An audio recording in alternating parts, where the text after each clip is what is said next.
Howdy, y'all. Happy Tuesday. Welcome to NASCAR Daily, another social Speedway Tuesday coming your way. Hope you're back on your morning routine after a long and tiring weekend in Miami. Just ask Lowen Larson. He started his weekend Friday night with the Truck Series. But the tiny stars of the garage continued to steal the show all weekend long.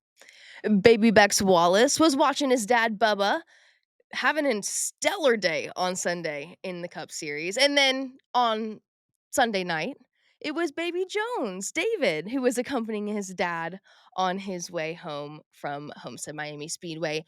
And as great as these dads are, these guys don't hold a candle to who, in my opinion, was the dad of the weekend, father of the year, that is, our four-time modified champion, Justin Bonsignor. We saw him this weekend on the track at Homestead Miami in the Xfinity Series, but it was just a few weeks prior that he was quite literally himself delivering his second son in the parking lot of a McDonald's. I'll let Justin explain the details for himself. Let's hear from him. JV, what you got? Hey, JV. Good to see you, my friend. Thanks for the time. Yeah, thanks for having me on. I know that time is incredibly valuable these days, and I'm excited to chat with you because we're going to talk a little racing as we normally do with the modifieds being back in action this weekend. But everybody wants to know, that's not even important right now. It's my understanding that you delivered your second child in the parking lot of a McDonald's this week. Congratulations, first of all. Secondly, what? Can you please explain every detail from A to Z? Yeah, so it was a couple weeks ago now. He's almost he'll be a month this Friday, Grayson. But yeah, we did not make it to the hospital is the short side of it, but we went to sleep that night. And well, actually, to go back a few days earlier, my oldest son Evan had gotten the neurovirus and then passed it through the house the week leading up to Grayson's birth.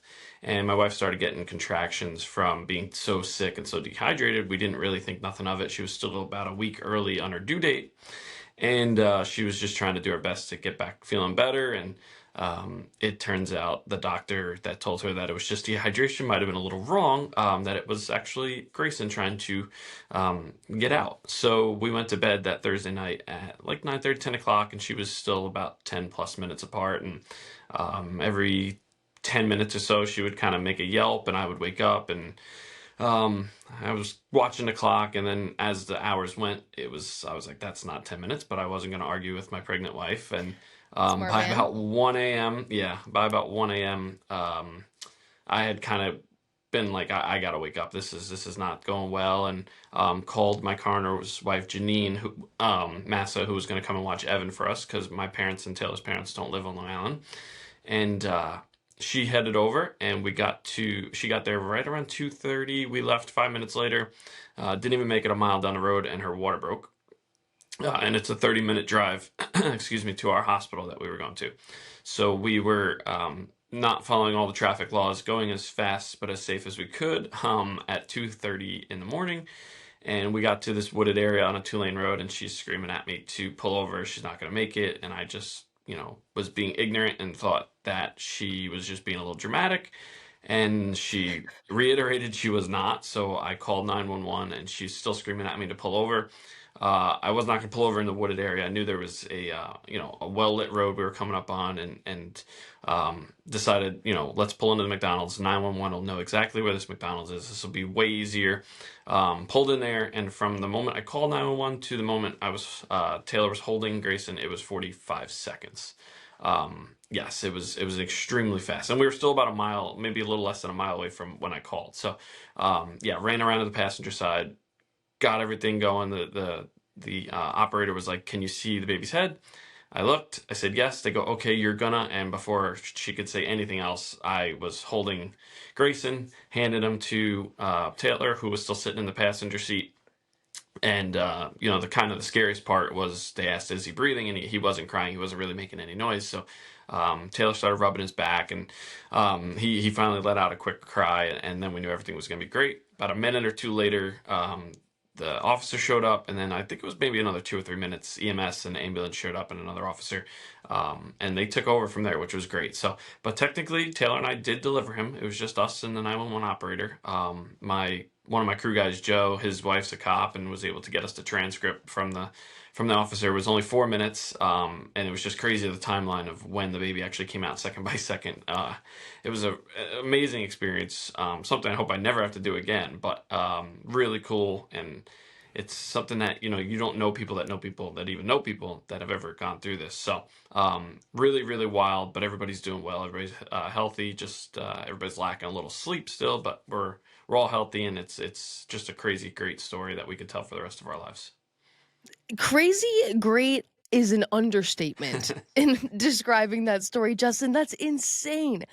Grace and Anthony has definitely come into the world with making quite a statement. That For is, sure.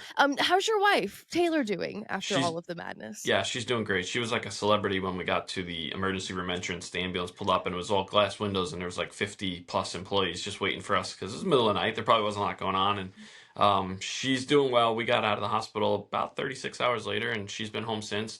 Her mom, my mother-in-law, was spent like 3 weeks with us. She went home over the weekend while I was getting back from Homestead, and now my mom's here for a couple weeks. So we got a good set of hands.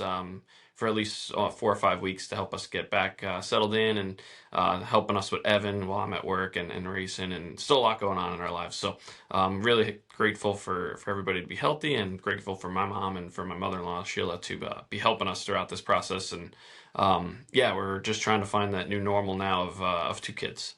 Well, for the record, Taylor deserves to feel like and be treated like a celebrity for the rest of her life, not only for the way that she handled that, but just for being a mother of two and putting up with everything that she puts up with your schedule. Before we talk racing, though, with that quickly, Grace and Anthony, did we have the name picked out? We didn't want to go with a McDonald's theme. We weren't thinking like a Grimace Anthony after the whole endeavor.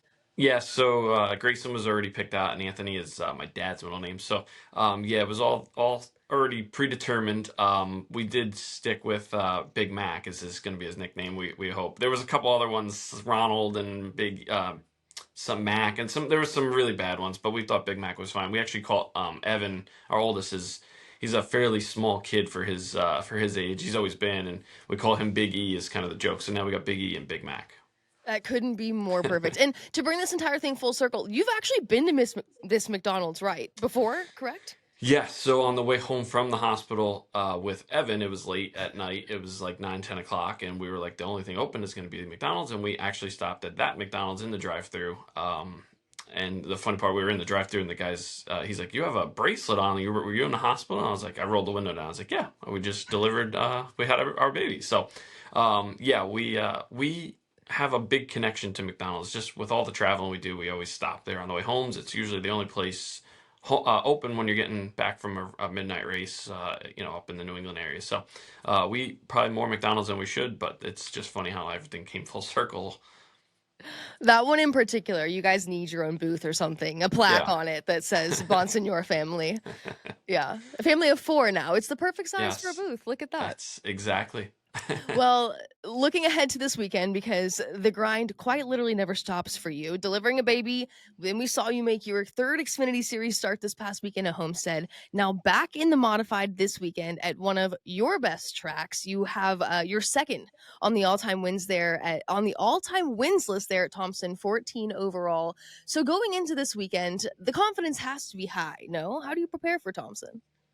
Yeah, we've it's been a long break with the modified. A lot's gone on since, obviously, in between with life and the Xfinity Series stuff. But I'm excited to get back to Thompson. Obviously, we ran really well there last fall. We ran really well at all the races last year, but we were really really good in the World Series race. So obviously, you're coming off of a win there. You're always excited to go to Thompson. We always are in contention. So yeah, it would be great if we could possibly tie Michael to this weekend for 15 wins. But obviously we want to just continue to get the season off on the right foot. It's really tough to get into any momentum right now with the such big breaks in between the schedule while we wait on the weather to warm up. So yeah, it would be really nice to go up there and contend, and I'm sure we will. And to come back and hopefully put together a good race, because we had a great finish at New Smyrna, but it was a really eventful night, and we just I have to do better. I kind of put us in some bad spots at certain times. So looking forward to it. It's one of my best tracks. Obviously, I love going to the Icebreaker weekend. It's like the unofficial kickoff of racing in this area. So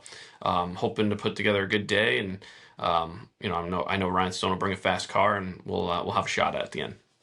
One for each of them. Yeah, Justin, thank you so much for the time. Like I said, I know it's valuable, but hey, I mean, you are a three-time Xfinity Series start driver now. You've got 45 modified wins, four-time modified champion, two-time dad, and now you've delivered a baby. There are not very many people that can have that kind of a resume. So thank you for the time. thank you. Like my wife and I say, it's a life of chaos, but I don't think we'd want it any other way. So yeah, everything's doing great. We appreciate your time, and it's a cool story to tell the world. So appreciate the time on here, and we'll see you at Thompson.